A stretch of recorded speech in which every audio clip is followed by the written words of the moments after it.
So, first of all, a warm welcome and thank you very much for joining with us on the weekend. So, this is Indranil from Eventive Communications, welcoming you all. We are into corporate events since 2014 and a member of BNI Champions Bangalore. Firstly, I would like to thank BNI Champions LT and our chapter president, Parul Malik, for giving me this opportunity to curate and execute this event. I would like to thank our keynote speaker today, Vikas Brahmavar, for his consent and accepting our invitation to come on board as a speaker. And then last not but the least, our co-founder of Ginger Media Group and the brand consultant Devlina Niyogi Bansal for tirelessly helping us out. Thank you. Yeah, most welcome, Devlina. I'd like to introduce now Mr. Vikas Brahmavar, who is our keynote speaker of the day, director at Trans Water Systems Private Limited, working in the water industry for the past 12 years, more than a decade. And in Hindi or Sanskrit, if we say that is like a yug, 12 years. So this year alone, we have saved, Vikas and his company, they have saved 13 CR liters of water and looking to do 50 crores liters of water by 2020. Their company was shortlisted by World Resource Institute as top 10 impact creating companies among 125 companies in India. So this is really commendable and very impressive. And this is really interesting because he is doing a wonderful work by saving water, basically. So worked in London between 2003 and 2008 and driven by his interest and passion in water made him move back in India, and he has started working in the water industry. So his dream is one day he would like to see beautiful Bangalore with sufficient and sustainable amount of water. So put your hands together and give him a warm welcome, the waterman, Mr. Vikas Brahmavar. Thank you, Indranil. Thank you for the nice introduction. Yeah. Thank you, Devlina. Thank you, LT, for this opportunity. Thank you, all of you, for joining. Thank you, John, Sushil, all of you for joining this webinar. So I'm going to take around 20 minutes to just explain on a few agendas. I'll just share my screen.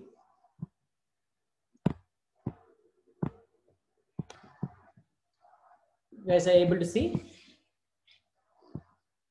Yeah.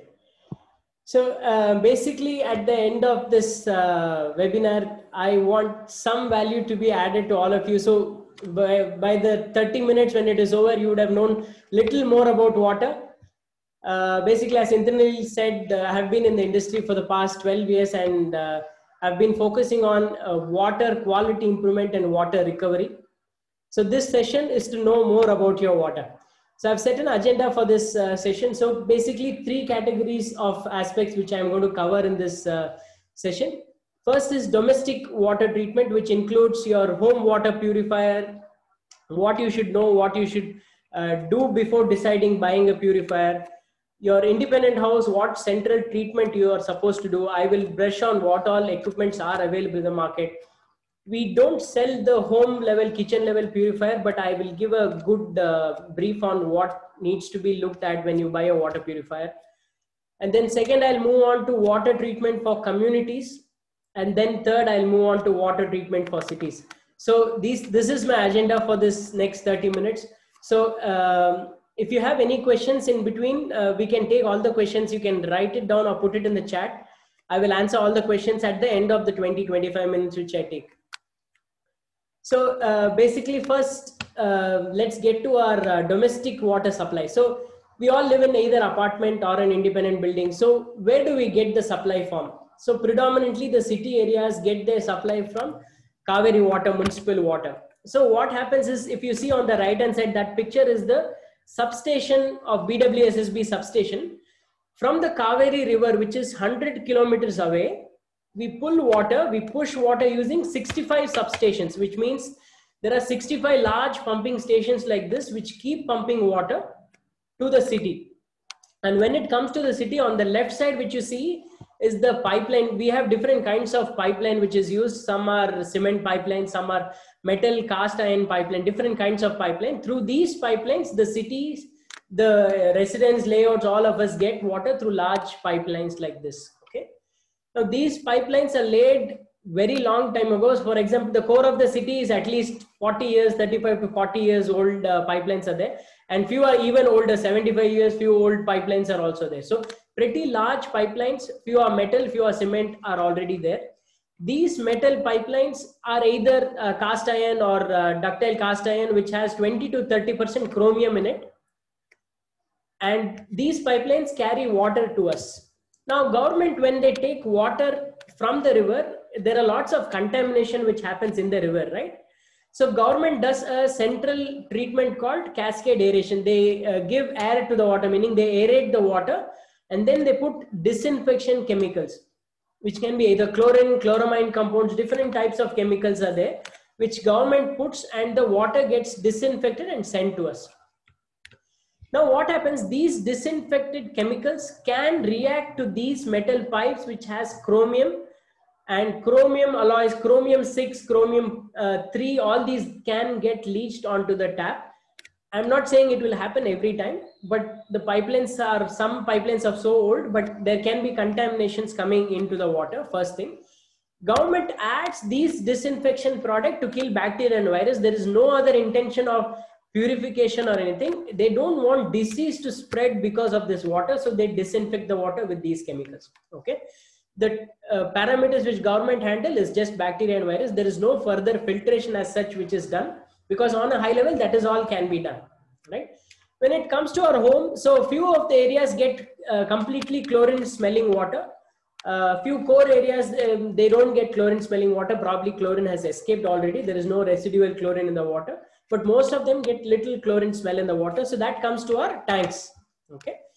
Now from tanks, we either pump and take it to our purifier.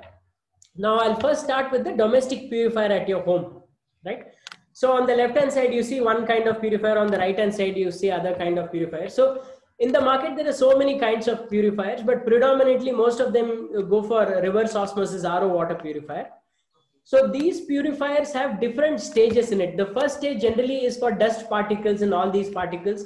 The second stage is to remove this chlorine, which actually been put by the government. There is extra chlorine in this chlorine smell needs to be removed using carbon filters. So they have these carbon filters which removes excess chlorine, and then further filtrations are done, one more sediment filter. Finally it goes to an RO membrane.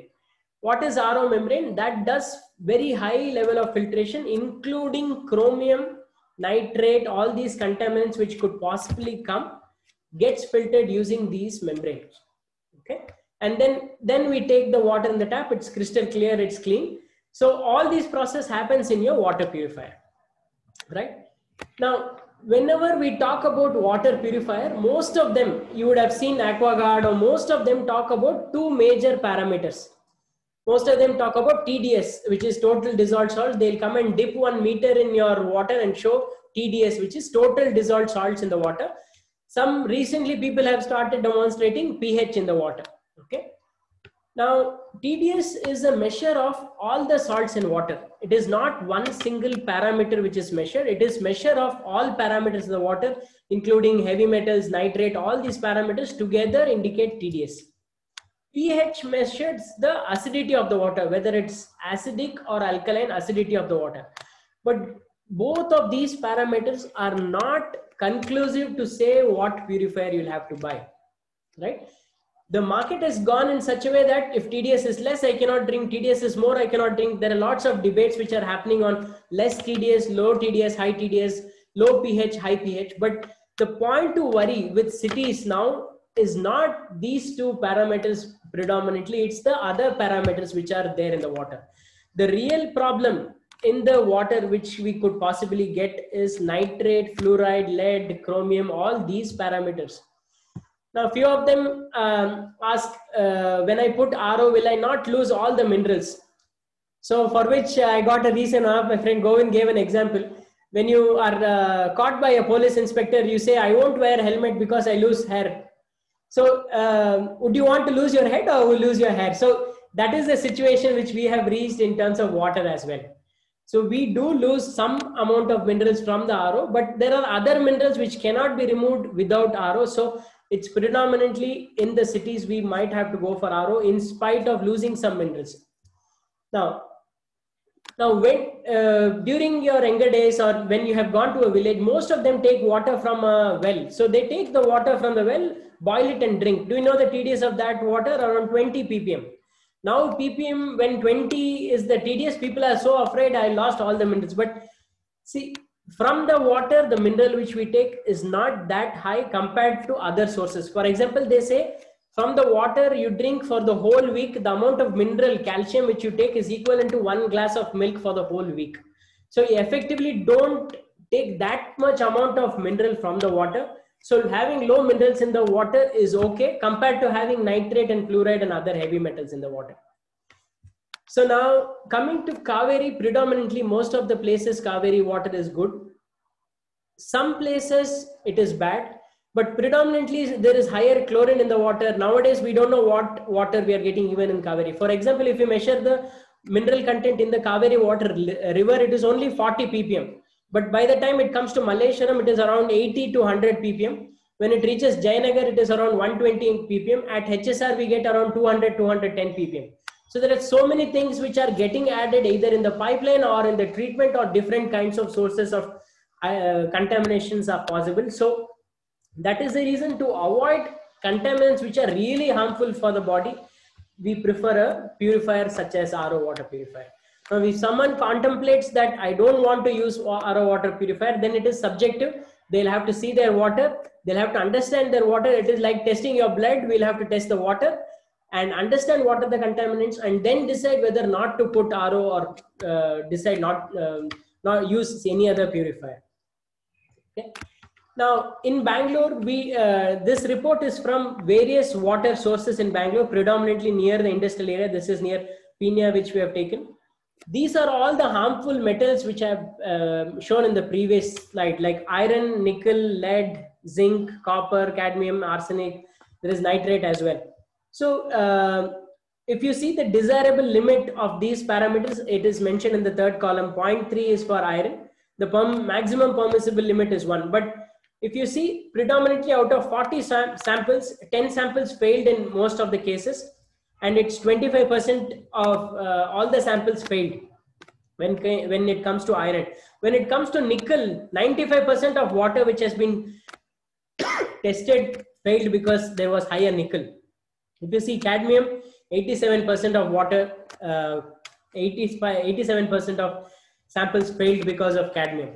Now I'll tell you what is the harm. Say we have higher nitrate in water. When you take 1 liter of water, you will not see there is water will still look clear. You will not see that there is high nitrate, or you will not see that there is any contamination. One second.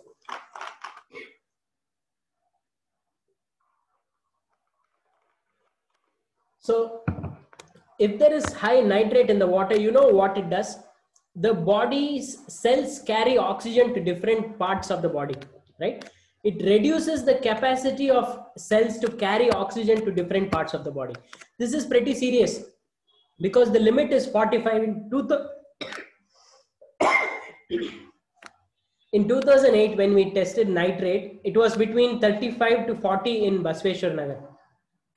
But recently, in 2018, when we did test, it was 400 and odd ppm of nitrate. The water will still look clear, but it will have higher nitrate in the water. So this is really harmful because you don't know what you are getting into the water, in the water.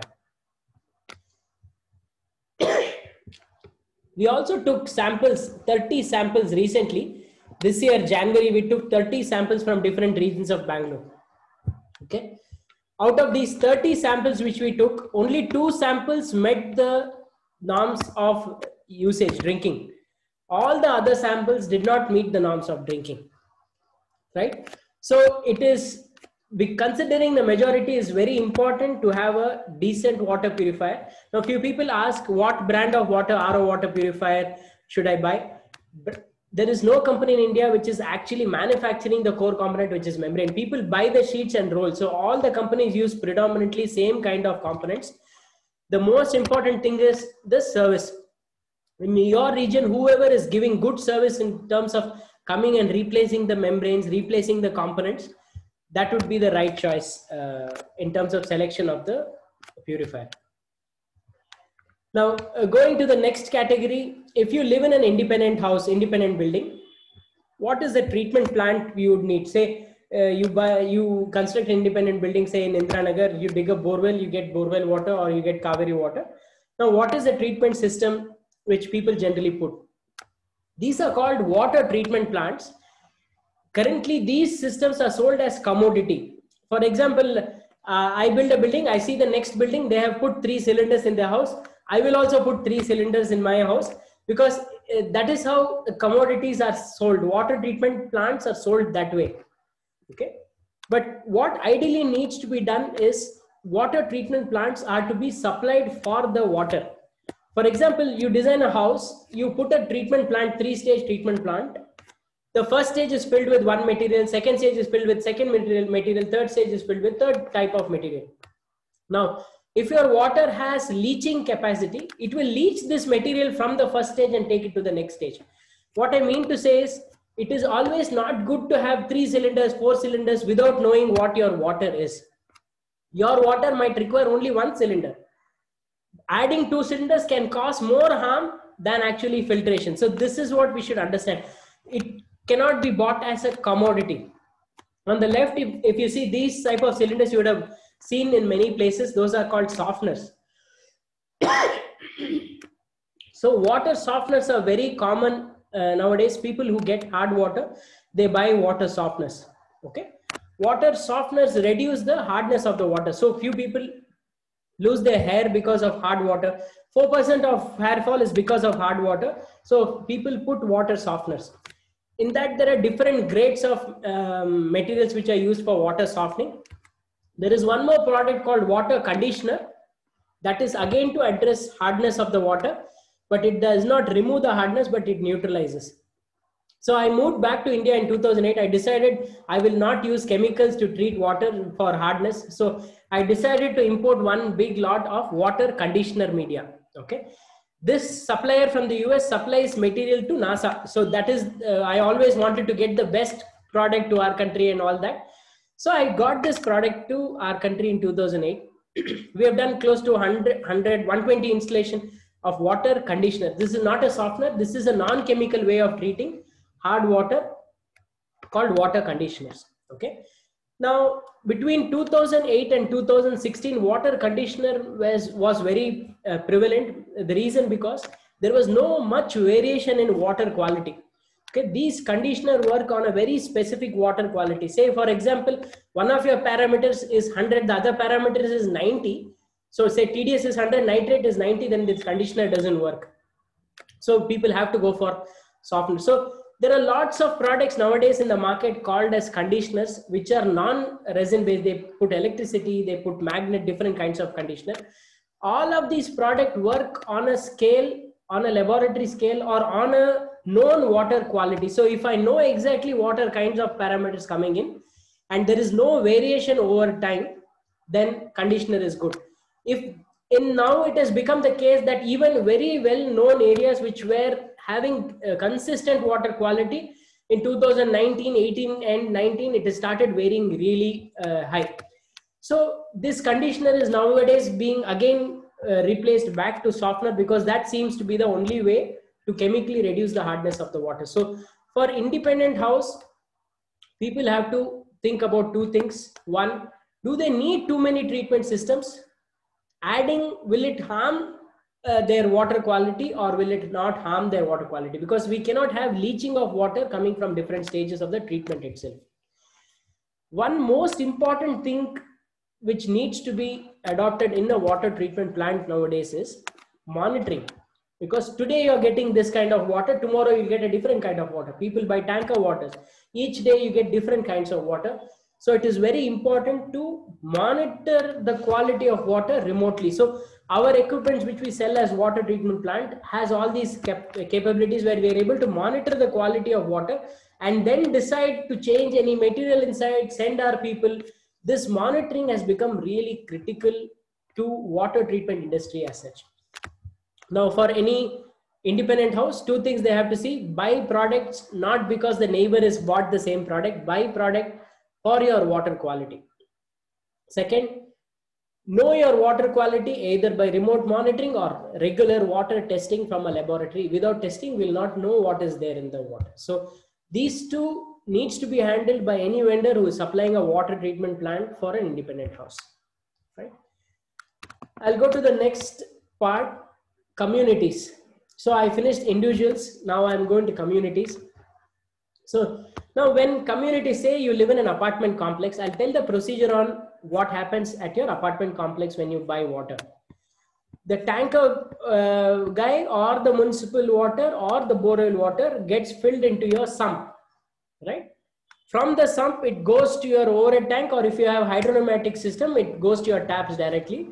It goes to your hydropneumatic system or the tank. It gets used completely in your apartment. The wastewater goes to something called sewage treatment plant. All the sewage wastewater goes to sewage treatment plant. As per government norms, this plant is supposed to produce water which can produce you a garden usage water quality or flushing water quality. You can use it for garden and flushing. So basically there are many technologies which are there in the sewage treatment plant. It all boils down to how well the STP is operated. Okay. This is the primary factor in a sewage treatment plant. If someone blames a technology, it's not working, it's generally not technology. It is generally the operation design of the system and predominantly manpower managing it right way. Okay. Now currently what is happening in our country is this water, few hundred liters are used for flushing and garden. 70% or more than 70% still goes to the drain. Okay. But this does not happen in other countries. What they do is this water again further treated using a high quality producing treatment plant and then taken back to the sump or taken for any other industrial purpose. So this is what is done in majority of the developed countries. In our country, we had an option to present it to Smart Cities Mission, all that. We learned that in 2022, this is going to come in the Smart Cities Mission. This treatment called DPR, direct potable reuse or indirect potable reuse, recovering this 70% of water which is currently going out. To give a number, we buy Kaveri water of 140 crore liters of water every day. Bangalore buys 140 crore liters of water per day from Kaveri for the cities. But we send out wastewater of 200 crore liter of water every day. This is partially treated water currently choking our drains and going out is 200 crore liter of water per day, which is equivalent to 13 Varathur lakes in a month. In a month, we are sending out 13 lakes to the drain. This is what we are currently doing. Okay. Now, this is a very large volume of water which is sent out. So considering back to the community, if a community is currently buying 4 lakh rupees worth, 4 lakh liters of water every day for a say 1000 units apartment, if they're buying 4 lakh liters of water, after this final treatment, they'll need to buy only 1 lakh liters of water. So heavy reduction in water cost, heavy saving in water cost. And they don't have to worry about RO rejects being going to the drain because again, all the drain comes and gets recovered, recycled. See, I believe in common man attitude, meaning, see, there are people saying you should take half bucket challenge, you should use little water for your shower. So the attitude is always scarcity attitude. So, but when in a community, when there is a possibility of recovering majority of water, we should teach people on responsible use of water and not restrictive use of water. So coming to again, now are we the only country pushing, are we the only people pushing for recycling? No. So Namibia has been doing direct potable reuse, which means that the recycled water directly goes to their reuse sump. meaning they directly use it, direct portable reuse. They have been doing it for the past 50 years, 50 years. California now, when I say Namibia, people say only African countries do it. They don't have water. India need not do it. Then we have examples of California, which has both direct portable reuse and indirect portable reuse. We have Texas in US, direct portable reuse as well as indirect portable reuse. They recover this water and create abundance of water. For example, Israel gets only 64 mm of rainfall. 64 mm, if it happens in India, we'll all be shocked. No cities will operate. But Israel has managed, in 1960s, they have managed to plan their water management based on recovery of water and reuse of water. Yeah. Now we have seen Bill Gates drinking recycled water. This is now spread quite a lot.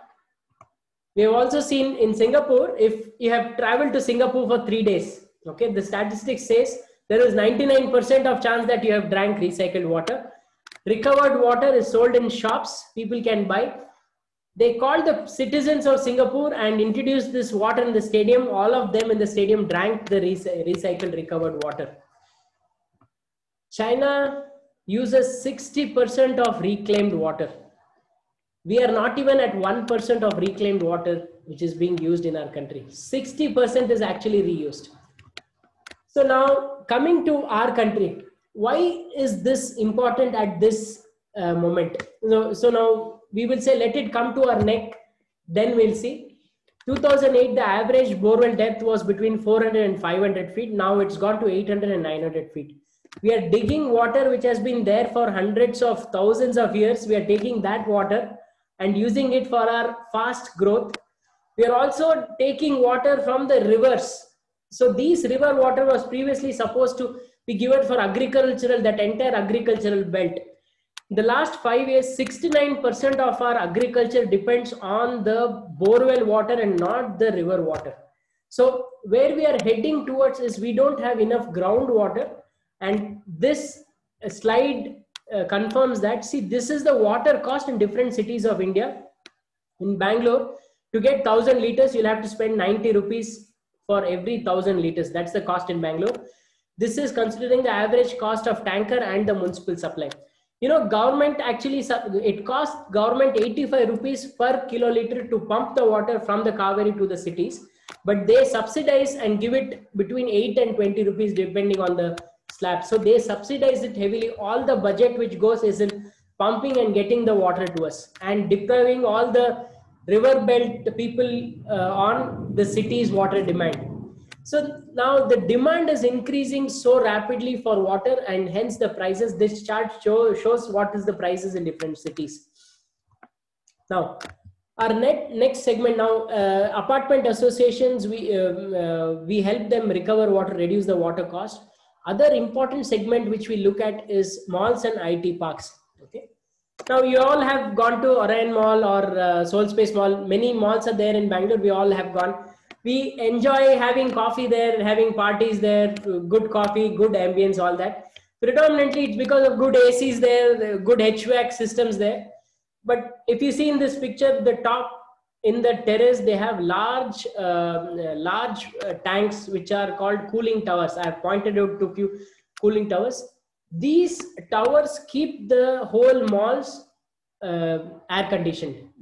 So these are the towers which keep them air conditioned. These towers need high quality water for them to operate. Okay.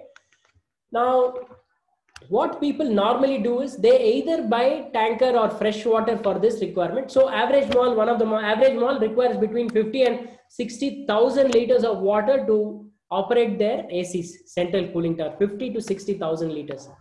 So what they do, they buy either tanker water or they use their wastewater and soften it. This cylinder on the left hand side which you see are softeners. They convert it to soft water. For converting it to soft water, they have to use tons and tons of salt. One of the malls is using 18 tons of salt every month to soften the water and then give soft water for their cooling towers. Now, this currently is a big laborious job for them, first. Second, they have to spend on the fresh water which is going out. If people who are using the wastewater, they have other problems like bacterial contamination, algae formation, all these issues are there currently.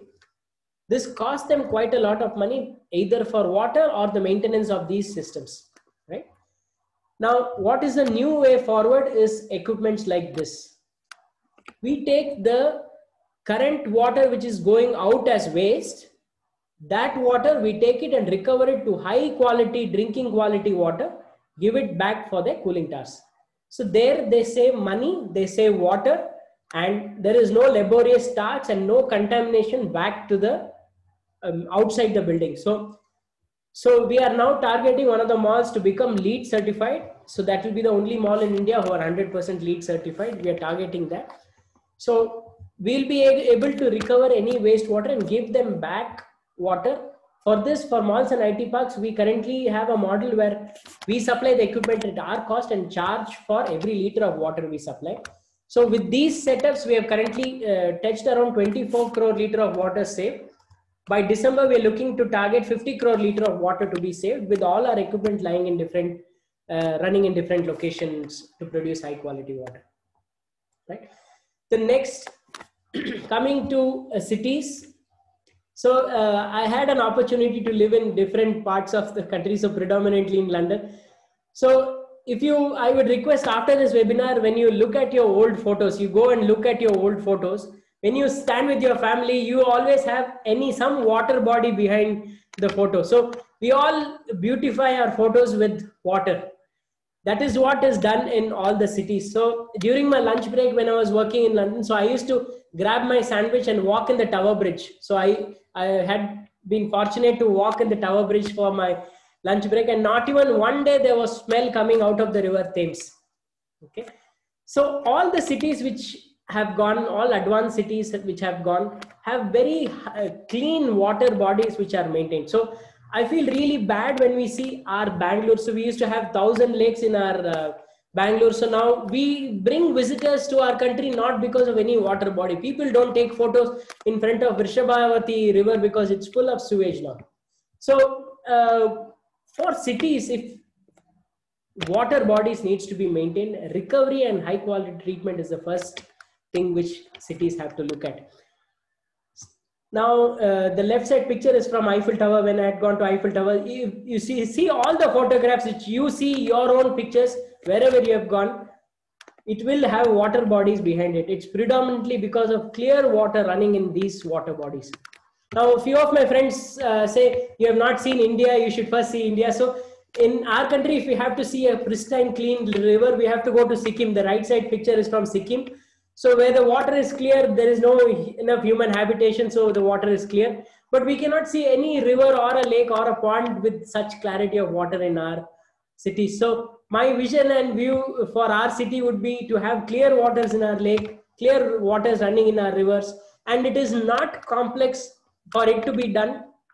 Clear blueprint is available on how each and every stage of this can be done for the cities.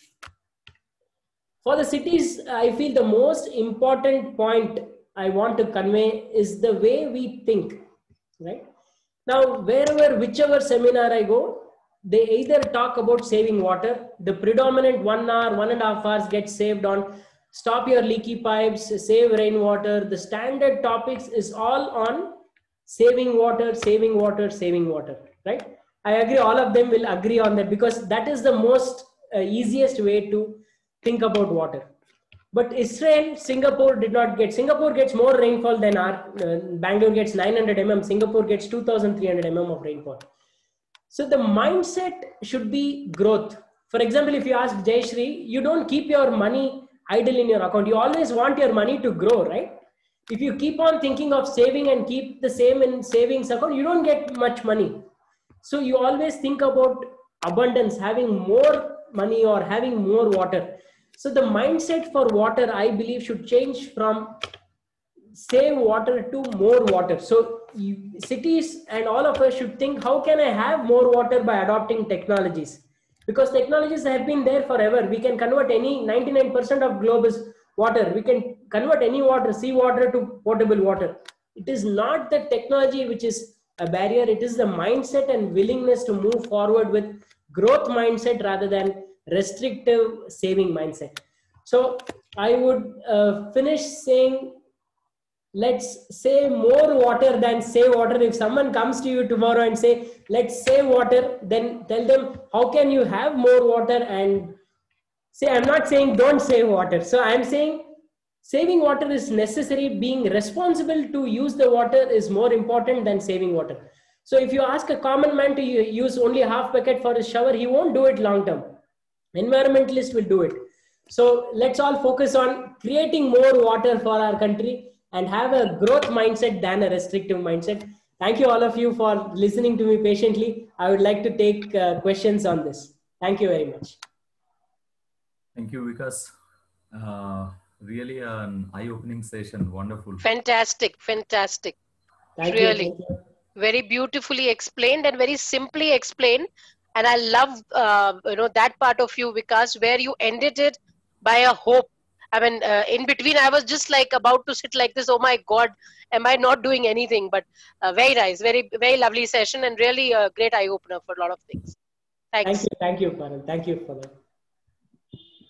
Fantastic, Vikas. I've always been a fan of Vikas's presentation. So his ideas are so well thought, and the way he puts across is very nice. I've told him a couple of times also. And one thing what I would like to say is, if people have had one-to-one with him, you will realize it is like, it's a great story. It's as if it was his true calling. I've never seen, I mean, we've all spoke about one's true calling, right? In Vikas's case, like when he unfolds that story, how he came in touch with water, if I can say that. So, I mean, it's very inspiring, and the story is very interesting. If someone has not heard it, I think you should talk to him once. So it's been a strong bond, hydrogen, oxygen, and Vikas. Thank you, VK. Thank you. Very nice of you. VK very well pointed out. In fact, I have done a recent one-to-one with Vikas, and after that, it has almost, become that it's your mission also. I mean, it's Vikas' mission. So very well done, Vikas. Thank you, Dave. Thank you. Because the background is for you. Thank you. Background is for you. I mean. Okay. Nice background. Yeah, because also help us, like how we can help you connecting to right people, maybe apartment or. Yeah, so my predominant connections which I'm looking out is, if someone is building an independent house, and if they are getting tanker waters or bad quality water supplied to them, then they'll be a good connect for us. So again, I don't push equipments for them. We give equipments only if it is necessary for them.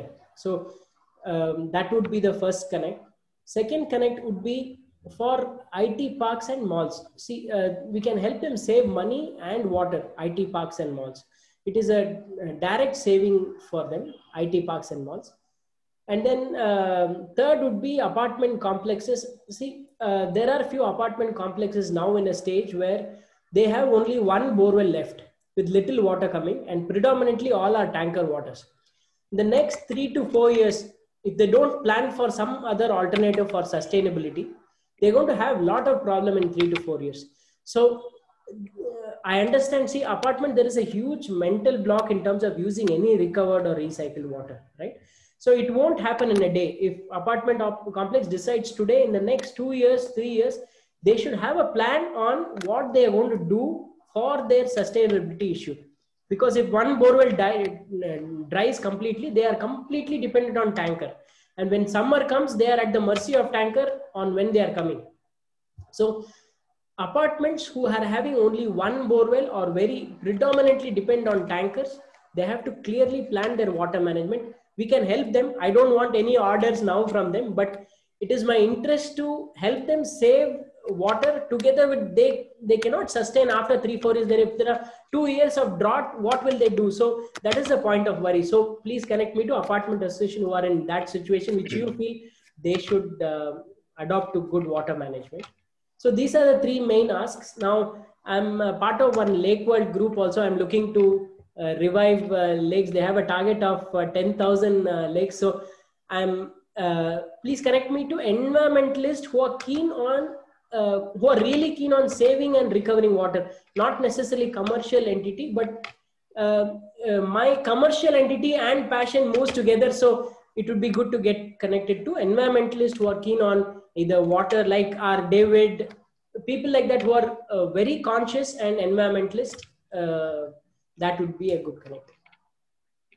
Can I ask a question, Mr. Vikas? Yeah, Mr. Sukumar, thanks for joining.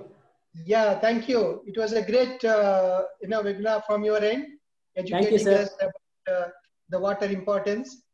I think being a submariner, I understand the value of water great than anybody else. Definitely, I understand. Yeah. So the main problem, what I see is you are addressing the individual, users where they are creating more of wastewater, converting them into potable or reusable water. Just like what we have the grid in the electrical system. If you have surplus by a solar power, you can feed onto the grid. Do we have that kind of a grid in the cities where the wastewater grid is created, where the supply and demand can be met easily? So sadly, that grid doesn't exist for water.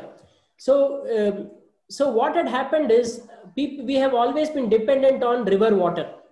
So when there was always availability of river water, people did not manage to create this infrastructure and grid which is necessary. Now, suddenly in the last 15 years, we have grown so rapidly and it's become really difficult for the infrastructure to be created now at this point. So it needs to be, at this point, to reverse back, it needs to be decentralized water treatment. Say, for example, I say there is a layout, okay, individual houses are there. Government can plan for that layout, meaning it can be a gated community, non-gated community. So it has to be decentralized and then taken to a central level. To answer your question straight, currently we don't have any grid like the power grid before. In the next 7 years, I think people are trading water like we trade petroleum. There is trading exchange which is being created in the US now. People will start trading water in the next 7 years. I think then that grid becomes part of infrastructure. It is there in the smart cities mission which they have planned. They have planned all this, but it is in a very starting stage of implementation. Because what happens in our country is 1 year, 2 year rain, if it's there, people worry about water management. And next drought, until the next drought, people don't worry about anything about water. So this has been the cycle for us.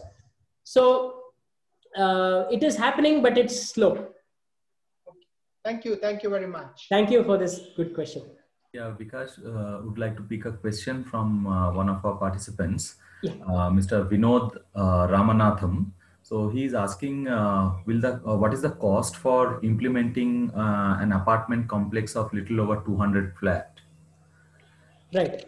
So basically, Mr. Vinod, thank you very much for this question. It is very necessary for me to say so what we have done because of our presentation in WRA, what we have done is we have got social impact investors who take up the investment on the equipment. Say you live in an apartment with 200 flats, you will be buying around 1 lakh liters of water every day. Okay. Now, this 1 lakh liters of water currently, probably 30,000 liters would be used actually, but predominantly would go to the drain. So if there is an interest from the whole association, we can get social impact investors who invest on the equipment for your apartment. And the charge is per liter of water which you take back. Meaning if you're buying tanker water currently at 15, 16 paisa, ours will cost between 7 and 8 paisa per liter. So we don't charge on the capital on the equipment. We put the equipment because see, all these complex technologies, when it given to a non-layman, it gets messed up completely. So it is better to give these equipments to professionals who can handle it right and give the committed quality of water. So to answer your question, it is between 7 and 8 paisa per liter of water it would cost. It would not cost you an capital investment. You will have some plumbing work which needs to be done. But apart from that, only water which you buy, like you pay for tanker, you pay to us. And we sign an agreement for 3 years or 5 years. Mr. Vinod, have I answered your question?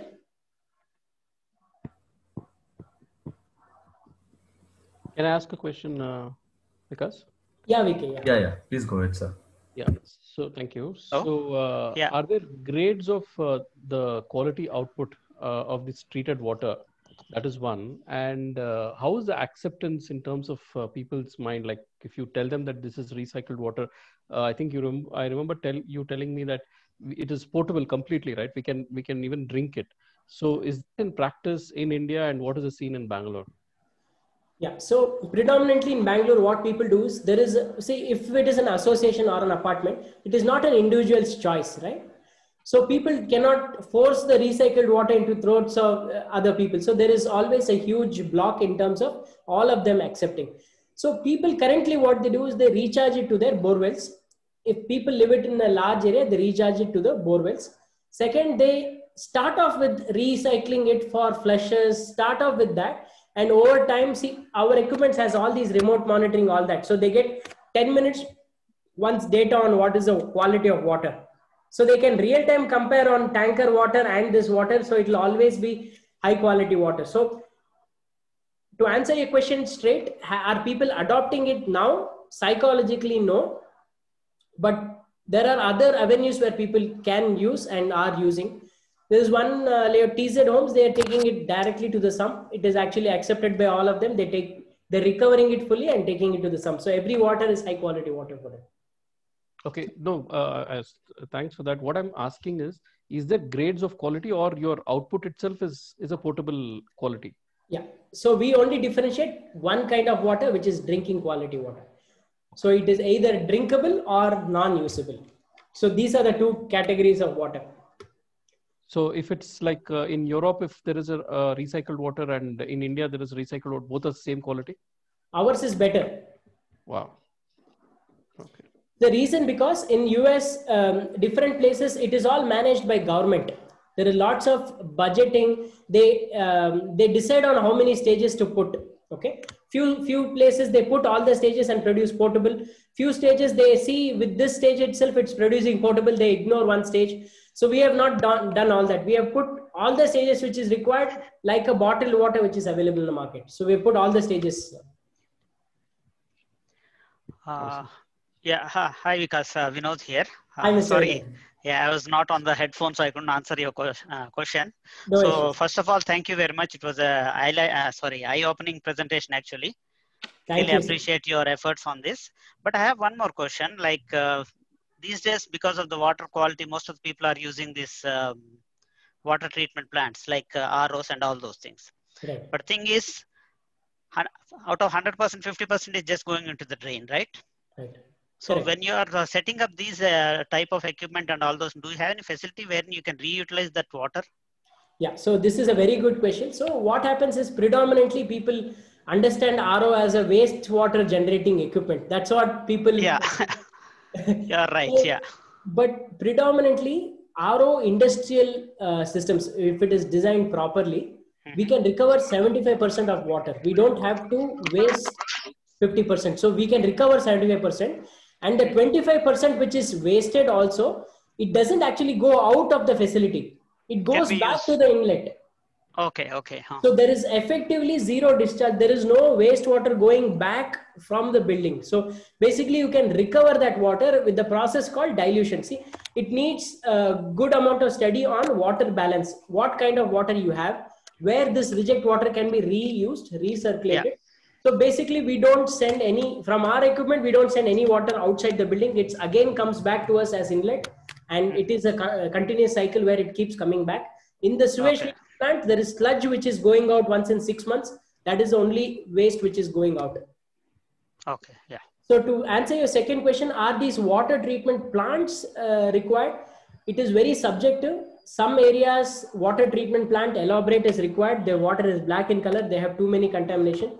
Some areas they don't require, but they still end up putting 2-3 stages without knowing that there can be leaching of media to the next stage. People end up putting, because the next apartment has put, I will also put 3 stage. They'll call the same vendor. They'll do the same thing without doing water testing. Yeah. So mostly we have that comparative mentality in India. That's an unfortunate thing, but exactly. We have noticed within 50 meters distance, the water quality is so bad or so good. differs. Yeah, yeah, yeah. I understand that. Yeah. Thanks, Vikas. Thank you, Mr. Vinod, for raising that question.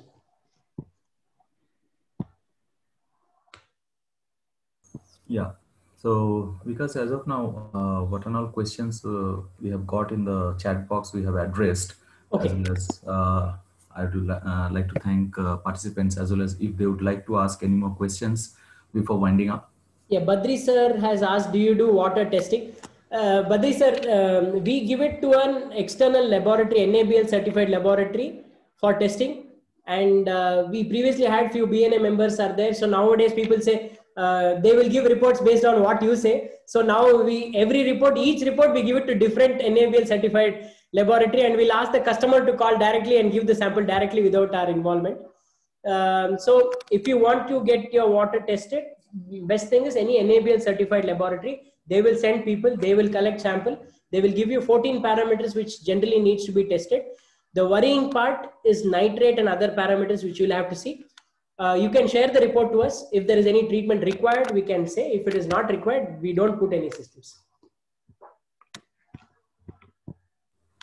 Okay. I think that's all. By the way, yeah, I think we have covered all the questions. Correct. Superb. So once again, because love your passion that comes through so very well whenever I talk to you and interact with you, especially on this topic. Awesome. Thank you, Vicky. Thank you. Thank you, Indranil. sir. Thanks a lot. Indranil, always organizing wonderful things. I know, but it's worth it, really. Indranil, keep it up and look up to lots more. Yes, wonderful efforts. Thank you so much. I would like to thank John, this opportunity. Manoj, all these guys joining. Thank you very much, guys, for joining. Thank you, Vikas. Thank you, Your John. presentation was great. Thank you. VK sir's background is today's water. Yeah. Yeah. The first thing I noticed is that is it spilling or? No, I have to just chori karo his dedicated to Vikas. Waterman. Waterman, amazing. Chalo, thanks a lot. Thank you. Awesome presentation. Bye. Yeah. Bye. Thank you all of you. Thank you all. Thank you. Have a wonderful weekend. Take care. Stay safe. So we'll catch you soon in the next Champtalk. Sure. Stay tuned. Great job, Indranil. Thank you, sir. Bye. Bye. Bye. Thank you, Dev. Thank you, Indranil. Thank you, Vikas. Thank you, Dev. Nice. Yeah. Thanks. Take care. Bye. Thank you. Thank you, Gary. Bye. Thank you, Gautam.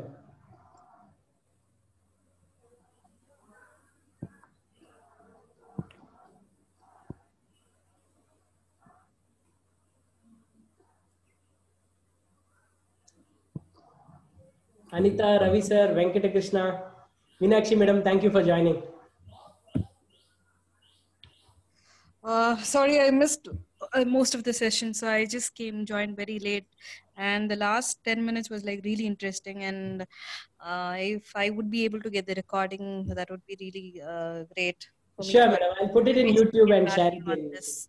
Sorry? I'll put it in the YouTube. I'll share it with you. Yes, please. If possible, on Bangalore Water Warriors also. Sure, I'll do that. Yeah, thanks. Nice of you to have joined. Thank you. Yeah, thank you.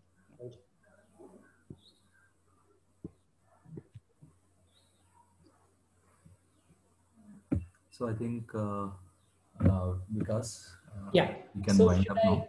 Yeah. Mr. VM has raised hand. Mr. VM, if you'd like to unmute yourself and ask question.